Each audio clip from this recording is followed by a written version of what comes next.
মায়ার নবী বিশ্ব নবী রাহমাতুল লিল আলামিন।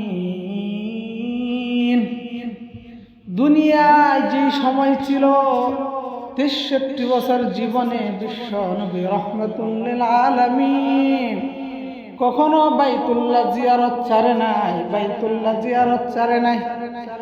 আর সেই দিন আমাদের সামনে বাইতুল্লাহ জিয়ারতের জন্য সারা দুনিয়ার মানুষগুলো যাবে।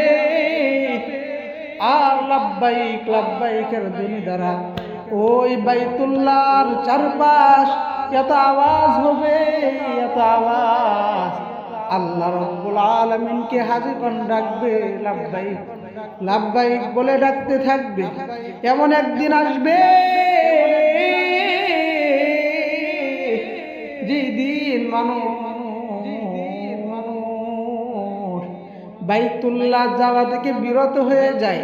কেমন টাকাওয়ালা কত দুনিয়াতে আছে, টাকার মাস্তানি করে তারপরেও বাইতুল্লাহ জিয়ারত করতে যাই না, বাইতুল্লাহ সফরে যাই না।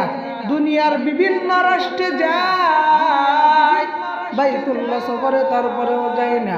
মানুষগুলো কেমন বিশ্ব নবী রাহমাতুল লিল আলামিন বলেন, কোন ব্যক্তির উপর বাইতুল্লাহ জিয়ারতের তৌফিক হয়েছে, সমর্থবান হয়েছে, ওই ব্যক্তি বাইতুল্লাহ জিয়ারত করলো না, আর ওই ব্যক্তি দুনিয়া থেকে বিদায় নিয়ে যায়, ওই ব্যক্তিকে আল্লাহ রাব্বুল আলামিন ওই বাইতুল্লাহ জিয়ারতের সমর্থবান হওয়ার পর তার উপর বাইতুল্লাহর হজ ফরজ হয়েছে। আর যে ব্যক্তি হজ করলো না, ওই ব্যক্তিকে আল্লাহ রাব্বুল আলামিন কিয়ামতের ময়দানে জবাবদিহিতা ছাড়া ওই ব্যক্তি জান্নাতে যেতে পারবে না।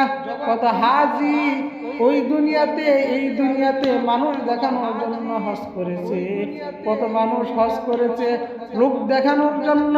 আল্লাহ রাব্বুল আলামিন লোক দেখানো হজ, মানুষ দেখানো হজ, আল্লাহ কোনো ইবাদত মানুষ দেখানো কবুল হয় না। আল্লাহ রাব্বুল আলামিন আমাদের সবাইকে বাইতুল্লাহ জিয়ারত করার মতো তৌফিক দান করুক। সকলে বলেন আমিন। সকলে বলেন আমিন।